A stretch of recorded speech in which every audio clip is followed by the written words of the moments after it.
Bonjour Hélène, bonjour ma grande sœur. Je suis encore dans l'appartement. Il est midi et demi, ce dimanche 31 janvier.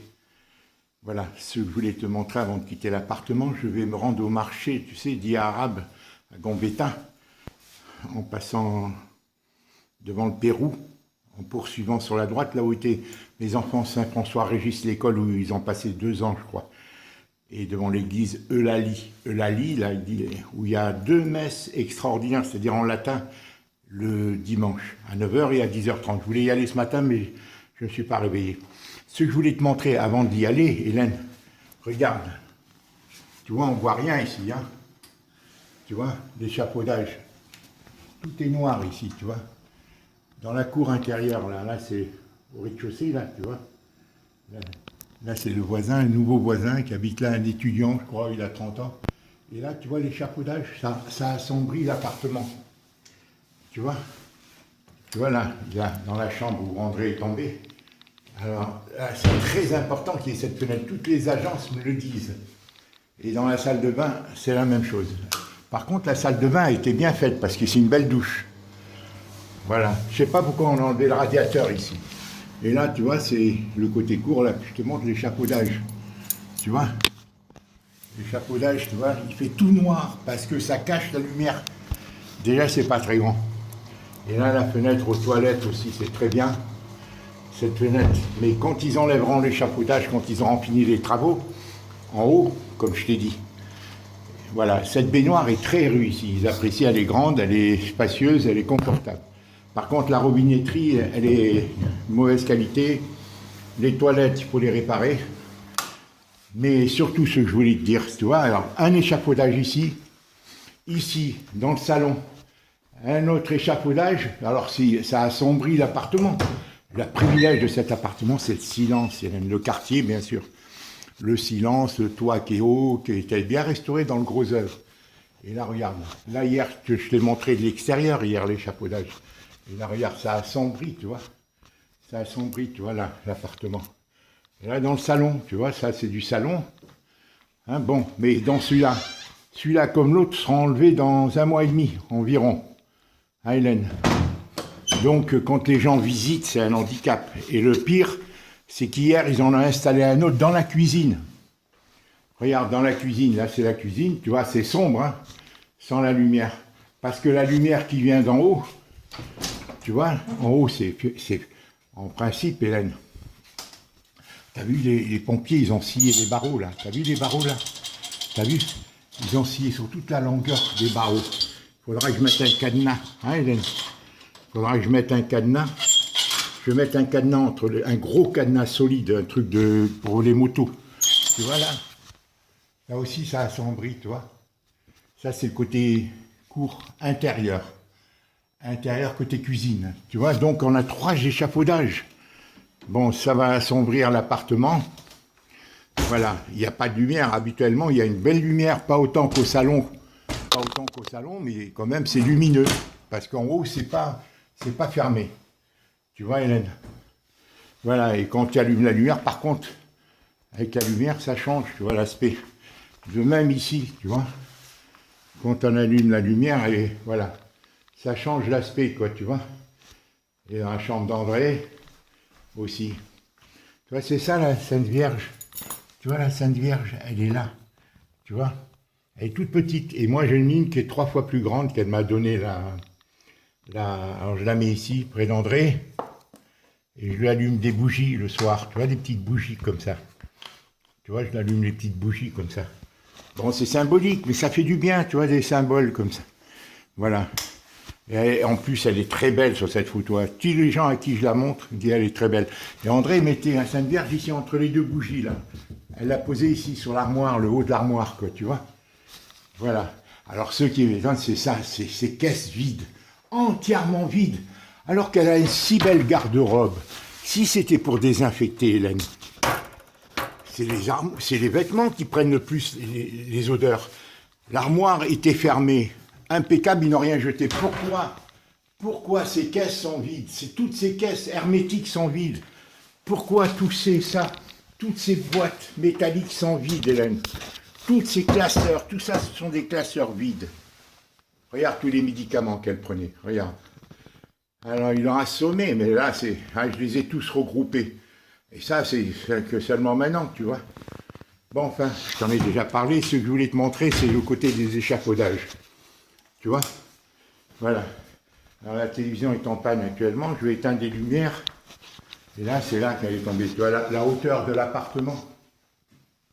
Alors, il y a plusieurs potentialités. Il y en a qui me disent, ici, il faut faire un dressing, un bureau. D'autres disent une chambre. Parce que là, c'est très haut. Voilà. Mais il n'y a pas d'autres qui disent, même si officiellement, on ne peut pas la déclarer en F3, elle peut être déclarée en F2. Tu vois? Voilà. André est vraiment, regarde, avec la lumière. Mais cette lumière, on l'a même sans la lumière allumée, quand il n'y a pas les échafaudages, quand il fait beau. Tu vois, c'est lumineux, il est lumineux, comme il est sain. Tout le monde le veut, même la Foncia. Tu as vu le type, l'agence de la Foncia, qui est indépendante, l'agence de la Foncia, qui est indépendante, Hélène, du Transat, soi-disant indépendante. Madame Bernabé, Hélène. Alors, le congélateur ne fonctionne pas, Hélène. Le congélateur, il ne fonctionne pas. Voilà, le frigo, il fonctionne. Voilà. Les armoires, là, il n'y a quasiment pas de vaisselle. Est-ce qu'ils l'ont jeté? Je n'en sais rien, mais enfin, voilà. Il est très pratique comme appartement. Voilà, alors maintenant, je vais aller faire mes courses. Elle a arrangé la lumière, Madame Bernabé. Et ce qui est formidable, Hélène, c'est l'escalier. Tout a été restauré aux frais des copropriétaires. Est-ce que tu as les comptes rendus, Hélène, tous les comptes rendus, les décisions qui ont été prises pour l'escalier? Est-ce que c'est toi qui les recevais? Parce qu'il n'y a rien ici. Tu vois, l'escalier, il est propre, il est large. Tu vois, là, il y a deux. Il est propre, il est large. Et ça, tout le monde apprécie. Il a été refait. Tu vois? Alors, quand il n'y a pas de lumière, j'ai mis beaucoup de temps à obtenir qu'elle répare la lumière. Seulement hier. Voilà, tu vois la fenêtre qui donne sur la cuisine, là, sur la petite cour de la cuisine où il y a l'échafaudage, tu vois. Et vraiment, regarde, il est bien restauré. Hein, les pierres, les moellons, hein, ça a été refait, tout est propre. Tu vois, c'est une belle entrée. Hein. Il y a un inconvénient, c'est que l'électricité, tu ne m'as pas dit tout. Hein. Il n'y a pas de disjoncteur. Bon, il y a des inconvénients. Ah, tiens, je vais te dire que la boîte à lettres d'André, c'est ici. Tu vois. Et là, il y a le compteur électrique. Voilà, alors maintenant, Hélène, il y a une chose que je voulais te dire qui est très importante, que voilà. La rue de l'Université un dimanche. La rue de l'Université un dimanche. La préfecture est à 200 mètres, 150 mètres, 200 mètres plus haut, en face de l'immeuble de Charles, le 26 rue de l'Université. Voilà. Donc, Hélène, ce que je voulais te dire, là c'est le rectorat, juste là, à 50 mètres, académie. Et là, la fac de droit, de médecine. Enfin, ça, tu connais, on en a parlé hier. Ce que je voulais te dire, Hélène, une chose de très importante. Quand ils ont fait le diagnostic, le type est venu faire le diagnostic, on a constaté que sur la facture, André consommait énormément de kilowatts de gaz. Il m'a dit, mais c'est pas possible. Il y a 12 000, c'est sur la facture 12 000 kilowattheures. Il me dit, c'est pas possible, il me dit. Alors je lui dis pourquoi, il me dit, ben, en principe c'est 3 000, 3 500. Alors on n'a pas pu le mettre dans l'estimation, c'est un inconvénient. On n'a pas pu mettre dans l'estimation, parce que en fonction du gaz, ça dénote de l'isolation de l'appartement, alors que l'appartement est bien, ça chauffe très bien. Alors est-ce qu'elle a oublié de l'éteindre? Est-ce que c'était quand elle était à l'hôpital? J'en sais rien, tu vois. Alors ça, c'est un inconvénient. D'autre part, l'électricité est vétuste. Il n'y a pas de disjoncteur et tout. Mais ça, c'est des inconvénients. Mais comme j'ai dit aux agences, si on achète cet appartement, c'est pour sa localisation, sa clarté, son silence, le fait qu'il est dans le vieux Montpellier, etc. Regarde, la cathédrale, là. Tu vois, là, elle habite à 60 mètres, là, tu vois, elle. Et quand tu tournes, là, regarde, la cathédrale est là, juste là, à côté, tu vois. Hein, une grande cathédrale qui est bien réputée. Voilà, tu vois. Et Hélène, donc, J'ai dit si on achète, c'est pour sa localisation, parce que ça va devenir un quartier UP, bobo, quoi, tu vois, d'un télo et tout ça. C'est le vieux Montpellier, ils sont en train de le restaurer. Ils mettent tout un budget pour refaire toutes les vitrines de magasins et tout, tu vois. Donc, moi, je leur fais comprendre aux baratins, aux agences, commencez pas à me dire ça c'est vétuste, il n'y a pas de double vitrage et tout. Hein, voilà, ce qu'on cherche, c'est la personne qui le veut, parce qu'il a tous ces avantages qu'il présente. L'immeuble est propre, l'escalier, l'immeuble est propre, alors que dans le vieux Montpellier, il y a des tas d'appartements comme ça qui sont vieux, parce que les rues sont étroites, l'entrée est vétuste, tout. Alors que là, ils sont en train de le rehausser. Alors je me demande même si la Foncia n'a pas l'idée, un client à eux ou eux-mêmes ne veulent pas l'acheter pour eux-mêmes. Parce que hier, Hélène, le type de la Foncia, qui est un excellent vendeur, paraît-il, il m'a envoyé un message hier encore. Alors où vous en êtes? Parce que moi je lui dis j'attends pour choisir les mandater des agences. Je lui dis j'attends pour mandater des agences. Les plus celles qui font le mandat le mieux et l'estimation la plus forte. Voilà. Alors, il s'énervait un peu. Il m'a envoyé un petit message. Et là, ce matin, dimanche, il m'envoie encore un autre message. À 8h du matin, il m'envoie un autre message. Alors, vous avez pris votre décision? Alors, je lui ai répondu, comme j'avais dit à Madame Bernabé, parce que la minuterie de l'électricité ne fonctionnait pas, Madame Bernabé, le service du syndic de l'immeuble, je lui avais téléphoné plusieurs fois pour la minuterie, et je lui avais téléphoné pour le décès d'André. Bon, il y a une note de 700 € à payer. Hein, bon, un arriéré. Alors, est-ce que tu es au courant de tous ces comptes rendus? Parce que il y a un arriéré de 700 € à payer. Mais ça, elle m'a dit, je vous presse pas, c'est le notaire, hein, il y a l'argent, et je le paierai moi-même, tu vois. Mais elle m'a dit, je vous presse pas dans les circonstances que vous traversez familialement du fait du décès de votre sœur. Elle m'a même enlevé les 40 € de pénalité. Tu vois, bon, c'est sympa. Et voilà, tu vois. Et elle habite là où il y a la voiture, là-bas au fond, tu vois. Ça fait à peu près 150 mètres, 180 mètres, quoi, tu vois. Alors, elle m'a dit, je vous presse pas. Et pourquoi je te dis ça, Hélène? Parce que les comptes rendus, c'est important, Hélène. Donc, moi, ce que j'ai dit aux agences, il m'a laissé un message encore ce matin. Alors, parce qu'il est pressé, ils le veulent, toutes les agences le veulent. Alors, j'ai vu Jérémy de l'agence Casanova, hein, qui est très aimable, un jeune homme très aimable et tout, mais moi, l'amabilité, la gentillesse, le charme des femmes, j'accepte tout ça, mais bon, ça ne suffit pas. Les arguments, moi, c'est les garanties. Les garanties pour l'acquéreur. Quel sera le meilleur acquéreur? Je prendrai le meilleur acquéreur que les agences me proposeront. Et là, je viens de lui répondre à M. Arnaud, là, de la Foncia. Monsieur, j'ai dit à Mme Barnabé que vous serez parmi eux, mais bien sûr, la condition, c'est que le mandat que vous me proposerez, sur lequel on s'engagera de part et d'autre, je vais voir quel mandat que vous me proposerez. Qu'est-ce qu'il propose, voilà. Sur la base de 200 000 € net, que tout le monde devra afficher, les 3 ou 4, je lui dis, les agences. Et je lui ai envoyé le message.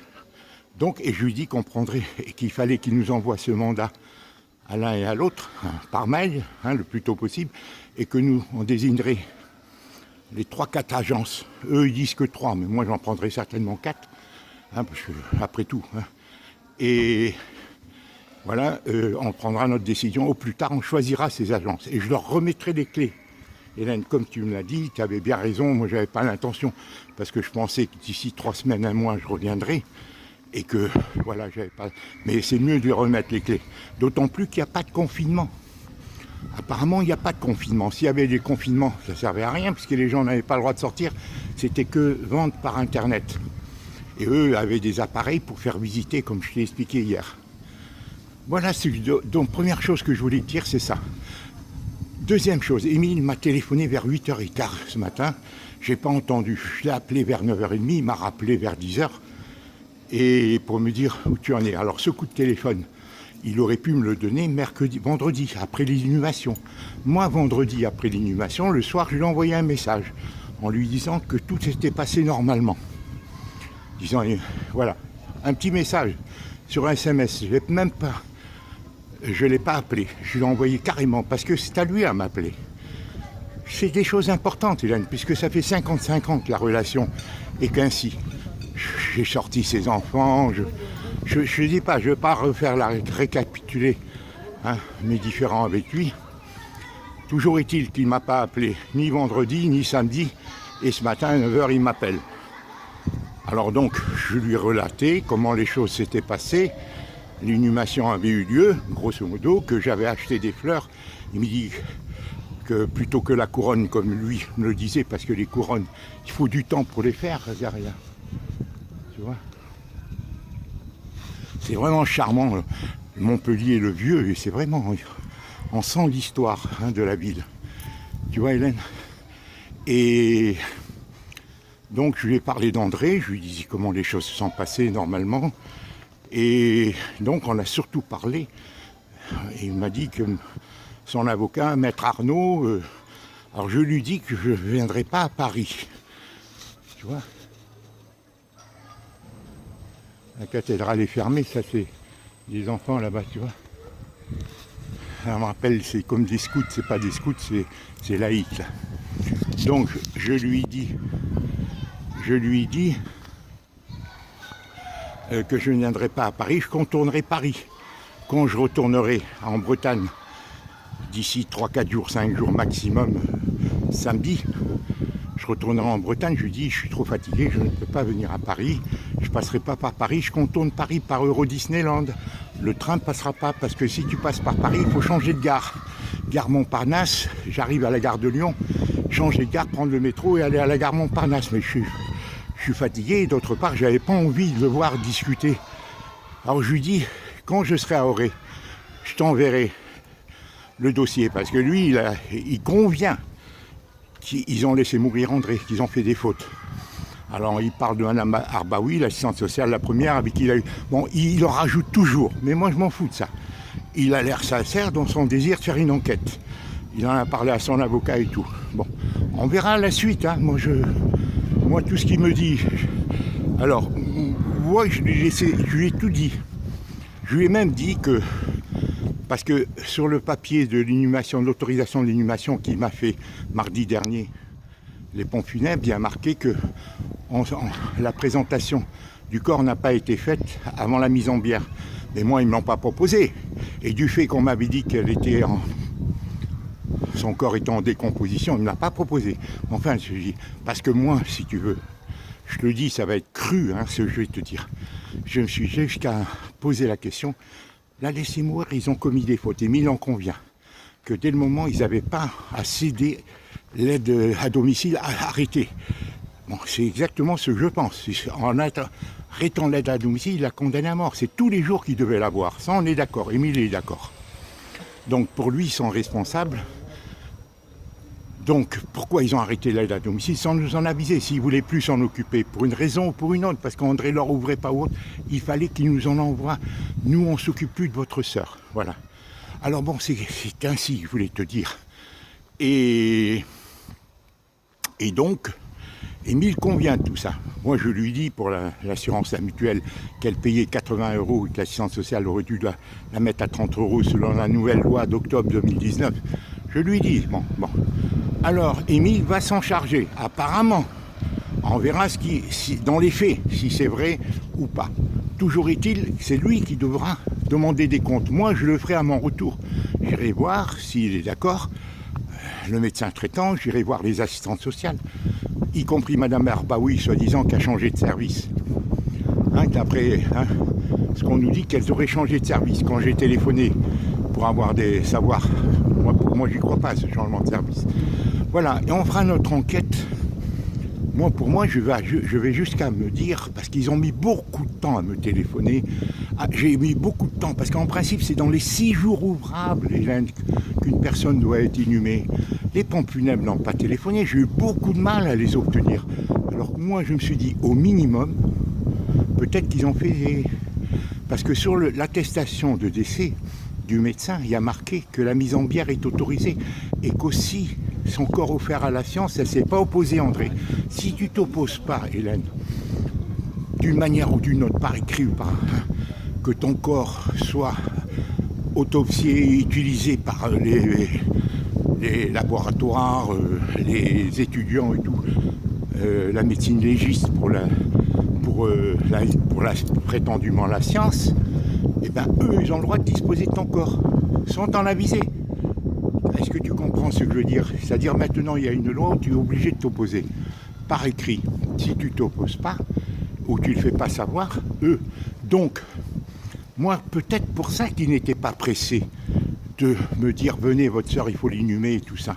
C'est toujours moi qui ai sollicité les pompes funèbres, qui sollicitait la policière légiste et tout. C'est toujours moi.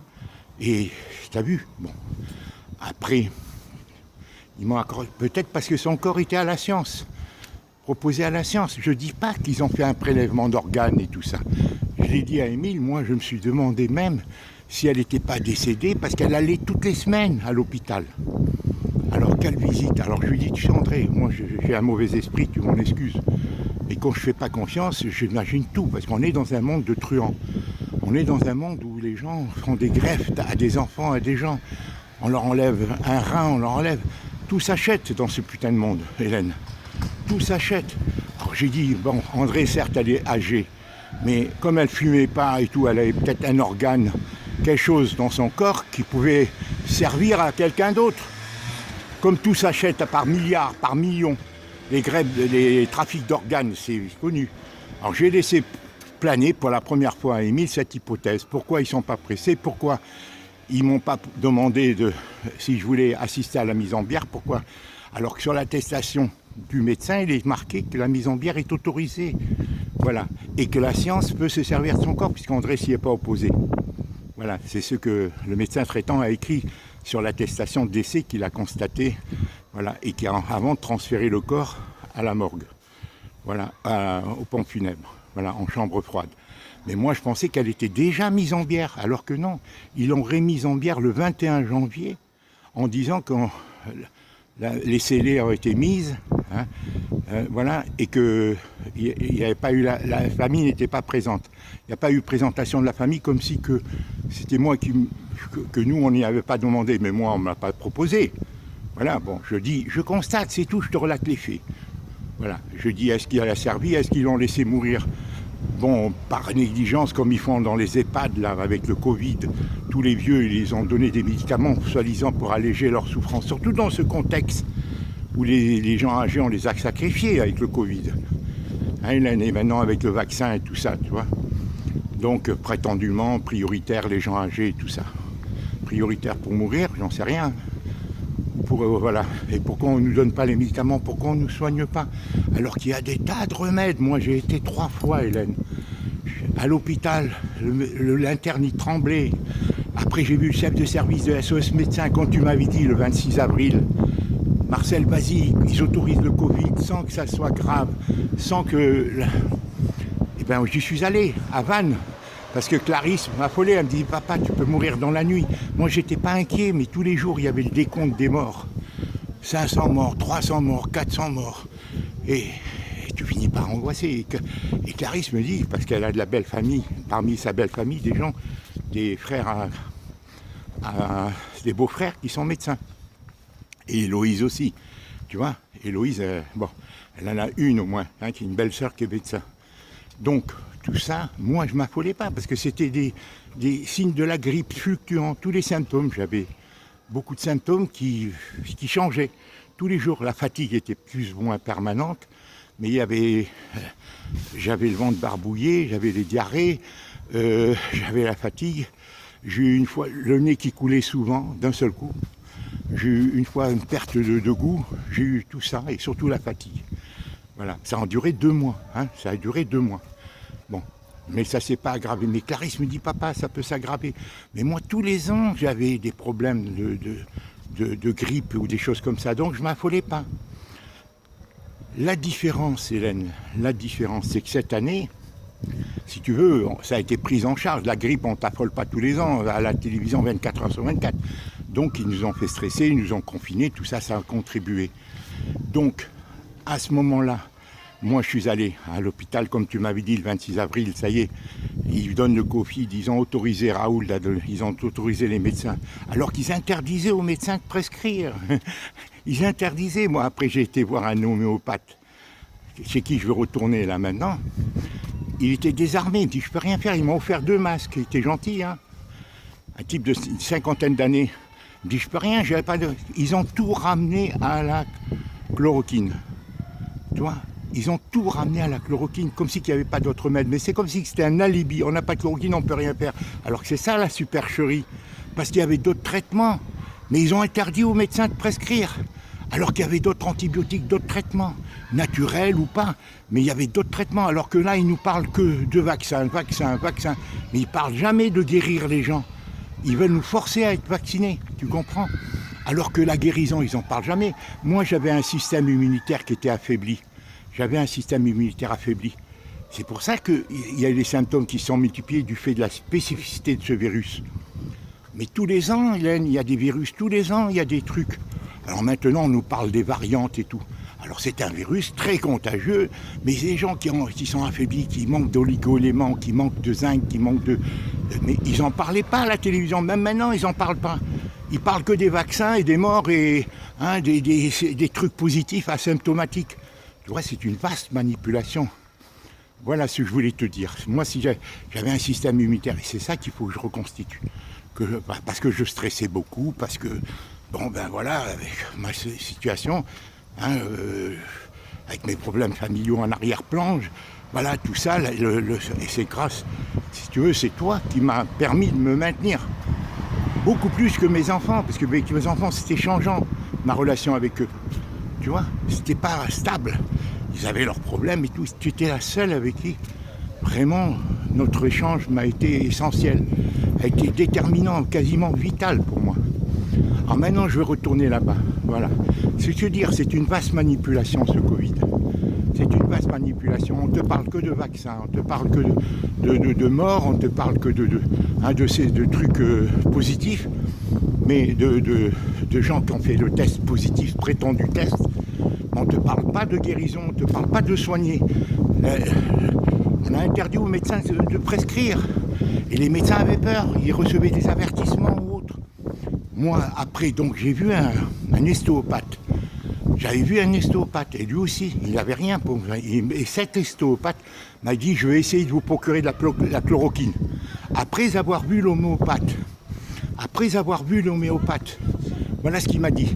Et il ne m'a pas donné. Et depuis, Hélène, cet ostéopathe dont j'ai les coordonnées, le numéro de téléphone, et qui ne m'avait pas rappelé, je lui envoie des tas de vidéos sur le problème de cette pseudo-pandémie, tu vois, qu'ils ont entretenu et qu'ils entretiennent parce que c'est une exploitation politique, bien sûr à des fins économico-politiques et sociétales, pour modifier les relations familiales et tout, sociales et tout. Tout va changer, tout va être bouleversé.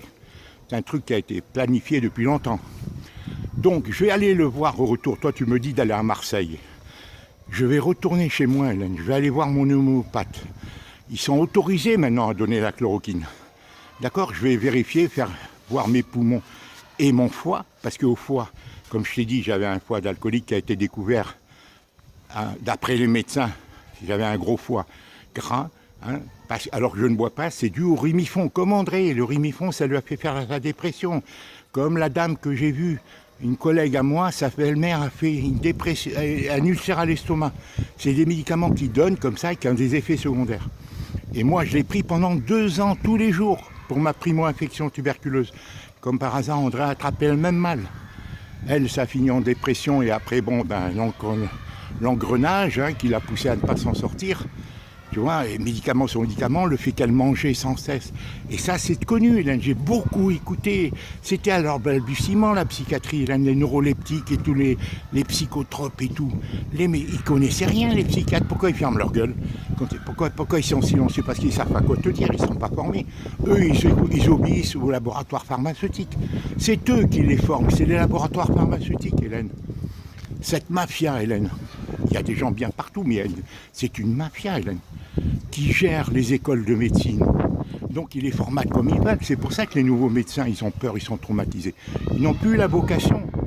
Ils obéissent, c'est des obéissants, c'est des moutons. Tu comprends, ils obéissent.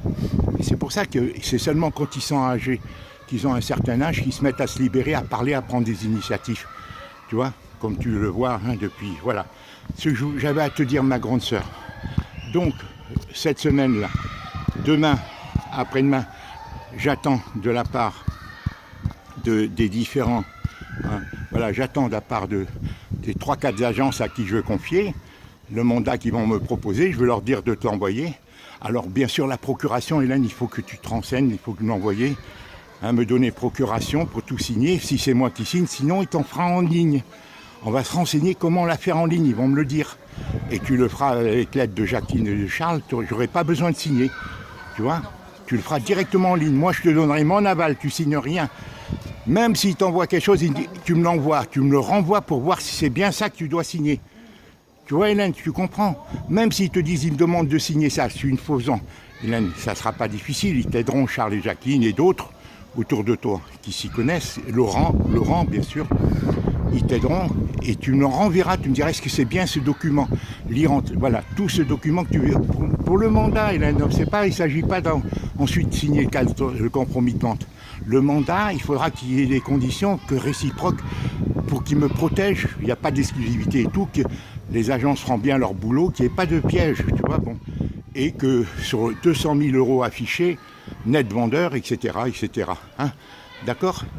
Et que ça ne nous engage en rien de payer leur publicité et tout, c'est à eux à faire leur boulot. Et ils devront nous donner les supports sans que ça nous engage à les dédommager s'il n'y a pas d'exclusivité. Nous, on les choisit par rapport à voilà, leur engagement. Ils nous donnent, tu vois, le plan Vigipirate, là, regarde, les militaires, là, regarde. Ça, c'est pour traumatiser les gens, c'est ridicule. Ils dans les trucs de l'attentat, regarde. C'est les militaires, plan Vigipirate. Tu vois, c'est dans la peur qu'ils nous font vivre. Pendant ce temps-là, ils nous enlèvent toutes les libertés, tu vois. Hein? Voilà, tu vois, c'est ça. Mais eux, c'est des exécutants. Hein. Ils ne savent même pas. Tout ça, c'est le pouvoir profond qui gère ça depuis 10 ans, 15 ans. Terrorisme et tout ça, plan Vigipirate, vivent dans la peur, une ambiance de guerre. Et avec le Covid, ça en rajoute, quoi, tu vois. Écoute, ma sœur, tu m'as dit d'aller sur la tombe d'André. Je vais y aller cet après-midi. Bien sûr que je vais y aller. Voilà, je vais faire ce que tu m'as dit, hein, et je vais rester près d'elle, et voilà, je vais attendre que ça se fasse. L'émotion, Hélène, je l'ai eu beaucoup plus, Hélène, dans la maison, en épluchant les dossiers médicaux d'André et tout ça, en vivant sa vie comme je vis depuis un mois. Je vis sa vie, je sens ce qu'elle sent, d'autant plus que je suis fatigué, donc j'imagine, elle, sa fatigue 10 fois plus supérieure à la mienne, et moi qui ai vécu dans la solitude depuis 8 ans, donc je connais ça. C'est pour ça que je te dis qu'André ne devait plus être seul. Je le sens profondément, tu vois. Et on l'a pas fait exprès. On l'a pas fait exprès. Bon, moi je pouvais pas faire mieux, toi non plus. Hélène, il n'y a que Charles et Jacqueline qui auraient pu avoir un élan, une présence d'esprit, et Laurent avec et tout ça, et dire bon, il faut qu'on la sorte de sa solitude. Mais c'était la responsabilité des médecins et de l'assistance sociale de nous le dire, qu'ils ne voulaient plus s'en occuper, qu'ils ne voulaient plus la voir. Car en aucun cas, si c'est le cas, qu'elle est morte 10 jours, 15 jours sans qu'on vienne la voir, ils sont responsables. Ils sont responsables, Hélène. Si elle est morte dans la douleur, à petit feu, ils sont responsables. Car dès le lendemain de sa mort, elle aurait, et non pas avoir un corps en décomposition,